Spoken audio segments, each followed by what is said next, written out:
Hey everybody, it's Roz, and we're here at the I Hear Music concert. It's Friday night. I'm here with my guy, Isaac Carree. How are you? I'm great. How are you? Awesome. Now, dude, you just got off the stage and you were performing Clean This House. Yeah. That was the crowd just rocking it. We love that song. Yeah, thank you. I was just trying to minister the song because it's a very different song. So it's not the typical church, Right. So it's one of those songs where people really listen and take it in. Right. And once they listen and take it in, then they respond. So Yeah. I just pray that the words of that song and tonight I was able to sow a seed and plant that seed, Right. so that somebody Right. can leave encouraged. You know what I'm saying? Now, this whole conference, this whole weekend is called I Hear Music. And of course, the company is I Hear Music in the Air. And I was kind of thinking, how do you stay current in your craft? How do you stay Isaac Carree and write the way that you write, hearing all the other music that's in your ear? Just really honestly, without trying to be deep, just trying to stay focused and understand my assignment. Okay. I think what happens is we're in an industry that's a cookie cutter industry. Everybody's Yeah. doing what everybody else is doing. Exactly. And I discovered on my first record that nobody can beat me being me. Exactly. So I lose at trying to be somebody else.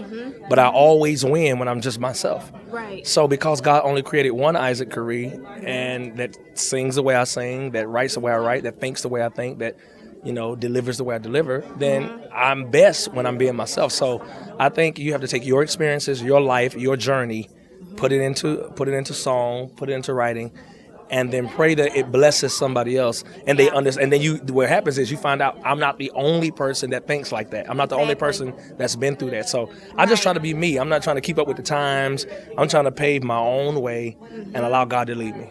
And I think people fall short of that because they get so stuck on everything that everybody else is doing. Yeah, because it's an identity crisis in the industry. Everybody wants what everybody else has because they don't take the time to thank God for what He's given them. Right. So it's like, I want that car, I want that house, I want that song, I wish I could sing like that, I want that run. Right. I want that image. Right. But you don't even take the time to say, but I have something that's very unique, that was handcrafted and carved out with me in mind. God created me in His image and His likeness, so I don't have to be anybody else. I can just be me. Right. Breaking into the industry, and I know you've been in it for a very long time, how did you find your individuality? I just embrace who I was, and embracing who you are is accepting the good, the bad, and the ugly. Everything ain't pretty. Right. All the things that said about you ain't good. Right. All the things that happened to you ain't something that you necessarily want to testify about and tell everybody. But when you realize that God made me with Him in mind, you have to share your story so somebody else can overcome. So I just I'm jacked up just like the next person. I'm messed up. Like if it hadn't been for His grace and mercy, I'll be out there slinging drugs or doing some of everything too. Exactly. He has no respect of person. I'm not any better because I'm here and you're there. Right. I just chose to obey after years of messing up and years of messing up in the church and years of messing up while I had a relationship with God, Yes. and just accepting that and just thanking God that He still allows me to be relevant. He still allows me to have a voice. And I think sometimes when you're transparent and you're honest with people and you're honest with yourself, people gravitate to that because you don't get a lot of that. You get a lot of church cliches. Everybody puts on all the scriptures and everything else in front of the cameras. But when the cameras are gone, they want to be real. Well, I do it the opposite. I'm like, I tell the truth in front of the camera because I don't care. It is what it is. You have to. So now, tell us what's going on for you this summer. I have a new album in stores June 25th, and that's like 6 weeks away. Okay. And I'm very excited about that. June 25th, my new album Reset. So that's first and foremost on my plate. Doing a lot of dates, working that a lot of Six Flags dates this summer across the country, and God has just been so gracious. And my second album, my sophomore project, Clean This House, is actually the first single off that album, Reset.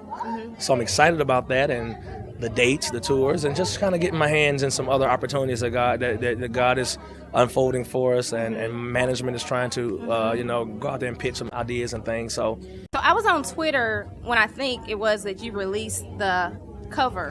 Yeah. And is that like the little power button, Yeah. like on the PC? Okay, so tell us about Reset. Well, Reset is simply just when you were about to give up and throw in the towel and you felt like your dreams and ambitions and your goals were falling short and you didn't quite get to the top and God passed over you, it seemed, to give somebody else that blessing. Yeah. Just when you were like, man, forget it, I'm done, I'm straight. You can just reach over and press that reset button and start all over again. I love that. Reset means to begin again. And what people need to understand, it's never too late to begin again. You can reset your family, reset your finances, reset your dreams, your goals, your ambitions.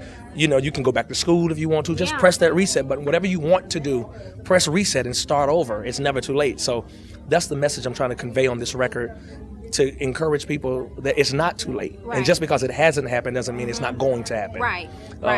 We stand in the way of a lot of things that God wants to do.